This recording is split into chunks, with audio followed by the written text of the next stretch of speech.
My name's Justin. I'm the co-founder and chief strategy officer at Rose Rocket. At the company, I mainly lead strategic initiatives, so working with customers in the field and helping our team of about 150 people now, trying to understand some of the nuances around trucking and what's happening in the world. I think for me, I've had I haven't done a presentation actually in quite a while, probably pre-pandemic, but back in the years ago when I used to do them, I think I had a pretty good opportunity to be able to speak about things like, I talked about Uber for freight before there was an Uber freight, and I remember actually telling a group of people at a presentation that they'd be able to lay in bed at night and on their phone, they'd be able to order something and have it delivered the next morning by Amazon. And I swear I almost got laughed out of the room at that time. So I think I've had a pretty good ability to at least see into the future a little bit. And today I want to talk about a trend I think that is really interesting. I think really the next evolution of trucking, specifically on sort of the asset-based side. I've been in the space for about 15 years. I worked for asset-based carriers, entrepreneur endeavors in brokerage, consulting, now in software. I am a host of Freight Famous podcast. It's new but growing, and we're pretty excited about where that show's going. So I'd love for you guys to spend some time with that. And then I've got 4 kids, and some days it feels like 40, but if you've got kids, you know what I mean. So what is collaborative trucking? So when we think about trucking, when we think about moving goods, we know that it is collaborative in nature. We know that it involves drivers and brokers and dispatchers and all the various parts that makes it possible to move goods. But when we talk about collaboration today, I want us to think about collaboration for you as an organization. So how do you as an independent company collaborate around you? And that'll probably make more sense as I start talking this through, but I think this is fundamentally what's going to need to happen in order for your businesses to move forward, your business to scale, your businesses to grow. So on that note, this morning I was doing an interview for Freight Famous with the chief relation officer from Truck Stop. And what he told me this morning was when he got into the industry 25 years ago, there were a roughly 3.5 million trucks on the road. And today, there are roughly 3.5 million trucks on the road. So we've got this non-change in assets on the road, but you've got clearly more people with clearly more demand, clearly more goods. So that's not going any other direction. We also know that empty miles, in terms of since that's being measured, has not materially moved, period. So that's a huge problem that's still being worked on, but I think largely, in many ways, out of our control. And so what can we do? And that's kind of, I think, why this is important. So what has happened and why is it important? So in and around 2018, something I like to call the Amazon effect took place. And I'm not picking on Amazon, this is large retailer, but this is basically to say that you as a trucking company are now held to an impossible standard to start creating visibility to us as a large retailer in ways that you just simply can't. Now, this could be because you didn't have the technology. This a lot of times was because technology didn't actually really even exist at scale. How could I even get it? How could I access it? And this happened in and around the ELD mandate timing. So this is sort of like, it was kind of a bit of a perfect storm. It felt like, trucking, I think it unfairly is cast that it doesn't progress. It does, it's just so big, so it progresses naturally slowly. But there are these moments along the way that seem to sort of supercharge the progression. And I would say right around that time, something materially impactful took place. And that was this new cram down that was, you need to show us where you are. You need to invoice us right away. You need to update us when this happens, immediately. It was all this immediacy for the betterment of the customer experience. The customer experience that the large retailer said, I need my customer to have this perfect visibility, so therefore that's on you to do it. But what happens? This creates this high administrative burden. Because you didn't have the technology to support it, you end up in the situation where you're now having to just add more operational overhead, whether it's in work to be done or people to be had, in order to facilitate a lot of the faking it in terms of the things that you wanted to do to create visibility, to create network, synergies and all these types of things. So you've got this we'll call it impossible standard being pushed down on the community that is trucking. And then you fast forward to this year, which is, and I think we can say at that time, you could have said, look, I choose not to work. I can't provide that level of visibility or level of sophistication, for lack of a better word. I choose to go work somewhere else. I'm going to work with other customers. But that customer base that doesn't accept that is getting smaller and smaller and smaller. It's not like those companies said, you know what, it's cool. We don't need to do visibility anymore. We don't need that automation anymore. It's not going anywhere. So we're having to still level up to get to that place, and that's not going away. Your customer pool that doesn't expect that type of behavior is shrinking. So we know that's happening. And then we know as it pertains to growth, so you've got this expectation in terms of how are you going to deliver customer service, and then how are you going to grow your business? So we know with that, the costs now to grow the business are real. And I'm sure if you guys have sat through panels, if you've been at that, you've heard and talked about this a lot. So I'm not going to belabor this, and you know more about this than I do. But there are extensive barriers to entry in terms of growing your business today that come with a lot of capital, that require a lot of capital. So what do we do? So we think at Rose Rocket that collaboration is really the thing to solve this. And I'm gonna try to say this in very plain, I know it's like kind of a fancy deck and I've got like a suit and this kind of stuff, but the reality is we'll talk like plain here for a second. So what we really want to do is think like brokers. We want to think like load brokers. So the idea is that you've got customers out there that have freight to give you that you're not moving, that goes out of your lane, out of your region, out of your wheelhouse. Take it. So let's stop saying no to the business, and I think that's the first step. It's like, stop saying no to the business that is being, maybe not even directly offered to you, but let's start asking for that type of business. We'll kind of go through that, what that looks like. But the idea is that we need to start thinking about growing our businesses without adding trucks and drivers. We can't add iron every single time that we add a new customer. So how can we grow the customer base and not take on so much risk, quite frankly? So we've used a lot of cool words and graphs to explain this. But what I'm saying is, think like a broker. That's really what this we probably would do that. I just probably would never have gotten invited to talk because it didn't sound very fancy, but that's the truth. So how do we leverage collaborative trucking in more so like, how do we do it? Okay, so there's really three core components to doing this. It's audit your customer network. I'll talk in detail about each of these here. Stand up your carrier network and optimize total network. The audit the customer network is really just identifying through your customer list what's available to me.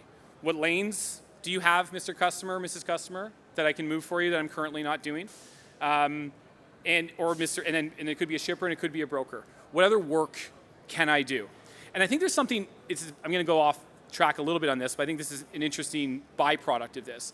If we start thinking about moving more business, not on our trucks, but for our customers, it's like, so your options are this. So customer says, you move, let's say, you're a Midwest carrier, and they say, we need you to start running loads to Dallas. It's like, okay, well, I can put a couple drivers and a couple trucks on that, and we'll do that, and we'll make that investment. And they say, well, we need to do, that's really great, you're doing well there. Let's do Denver now, and let's do Sacramento.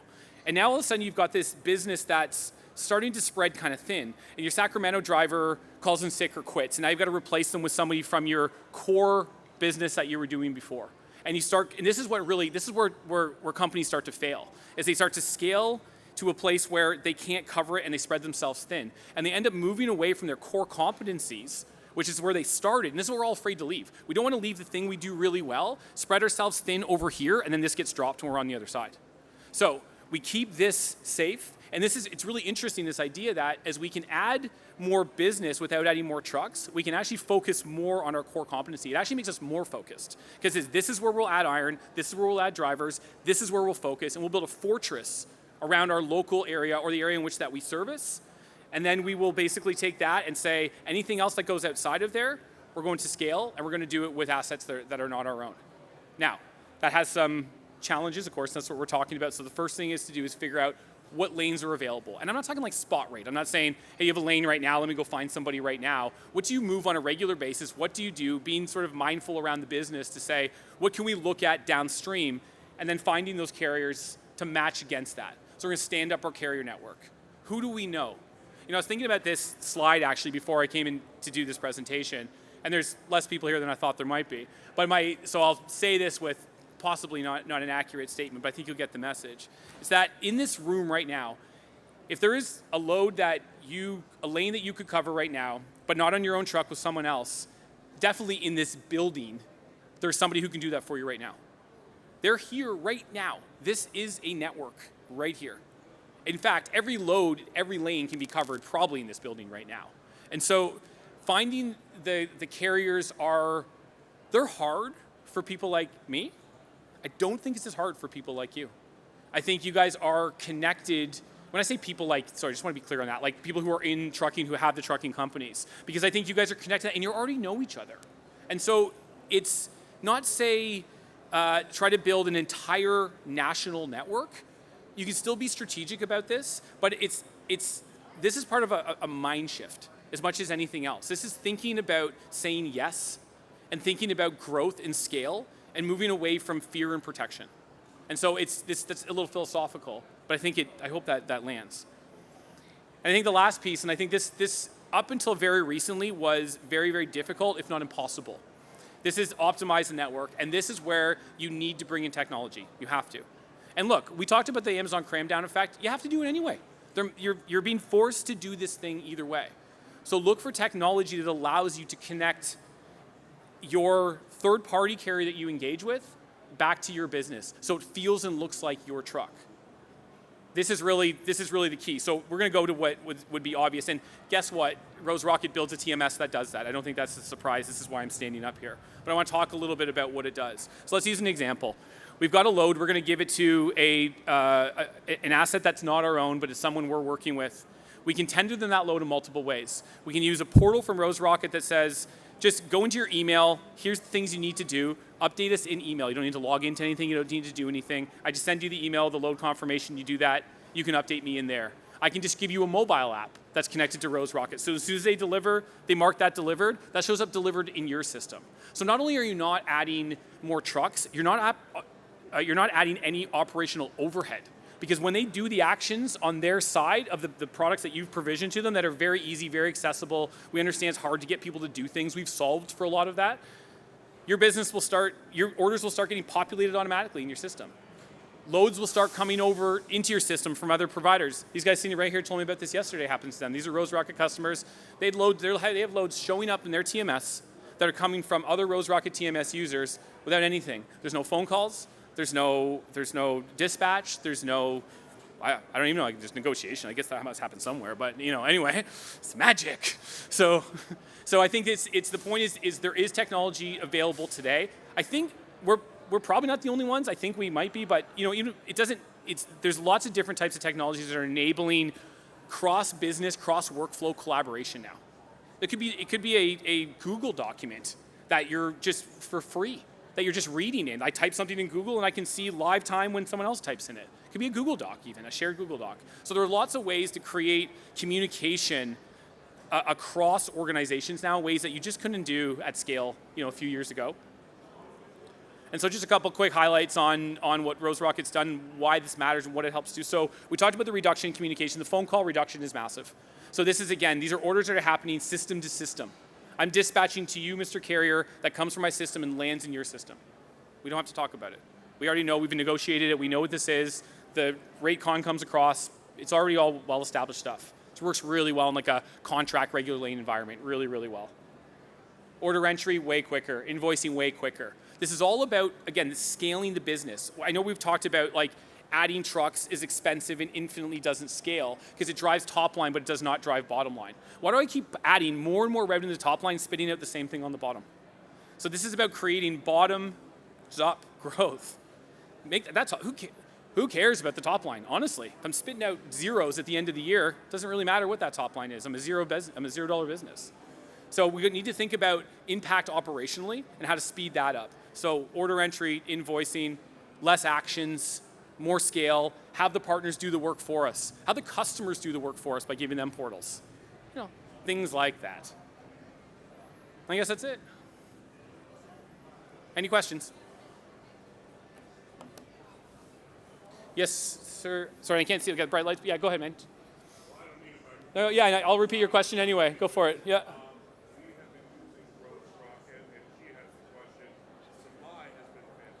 Oh, good to know. Samai. I'll give a shout out to Samai. Thank you. Yeah. Mainly with our own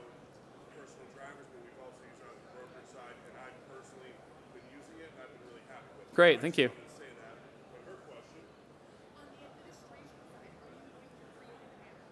On the administration side, are we going to create an app is the question. So I'm going to ask you a question back, and let's do this. For what?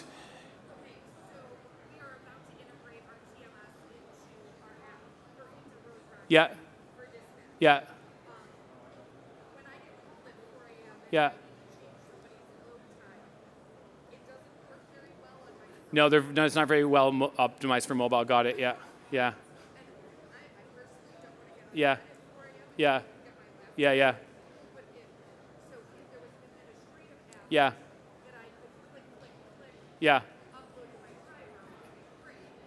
Okay. Yeah. Good feedback. Let me put it into the many piling up feature requests that are always there. But I think we always look at them and we always try.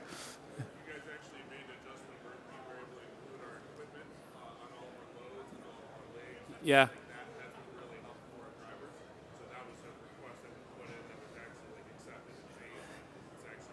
Thanks, man. I appreciate that. Yeah, we're trying our best here. Thank you. Yeah. Yeah. That was a big one. Thank you for that. That was way more work than we thought. Appreciate that. Yeah.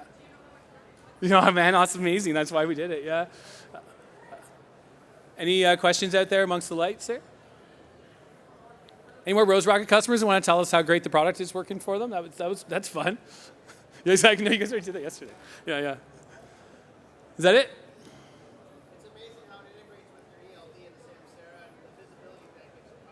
Yeah, man. Yeah. We're really. We're trying to think about how can we create. This really does come down to my mission in this. When we started this business, it was about. I want the trucking company to This is going to sound insane, and right now in time it probably is, but I think we can get there. I want the trucking company to run virtually no touch. I want automatic dispatching. I want automatic invoicing. I want customers doing the work for you. I want systems talking to systems, and I want basically you guys driving truck and growing your business. That's it.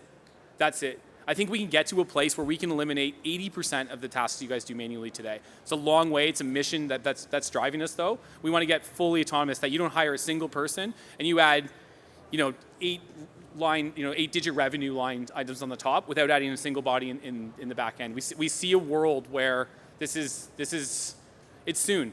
We're getting there really quickly. I won't go into a whole AI thing, but it's getting there. We're going fast, and we love automation. We want to see. For me, I think personally, my wife's business. My wife owned a 600 trucking company. It was a 100-year-old business, and in 2016, they had to basically sell the business for nothing. And it just couldn't make it in terms of margins and things like that. And so for me, I've kind of been on, and we started Rose Rocket before that, but I've had this mission of just. There's so much work in trucking, so much friggin' work. And so how can we just drive, and I've worked in brokerage. I worked a lot of time in brokerage. And I just want more equity back in trucking. I just think there's most of the work that's being done by the trucking industry isn't rewarded. And there is the money out there. We already know it because we see it. There are 20 points margins on top of what you guys are, the work that you're doing. So for me, it's always been about equalizing that and making that, putting you guys in a position where you can further your businesses, sell your businesses in terms of selling your services, because I think that there's a real opportunity to. When I talk to people about trucking industry, one of the first things they'll talk to me about what a low margin business it is, and I think that that's a narrative I want to go away. So we're really trying to get rid of that, and that's what we're driven by. I thought I'd share a little personal story with you. So there you go. Thank you for having me, and have a great rest of your show.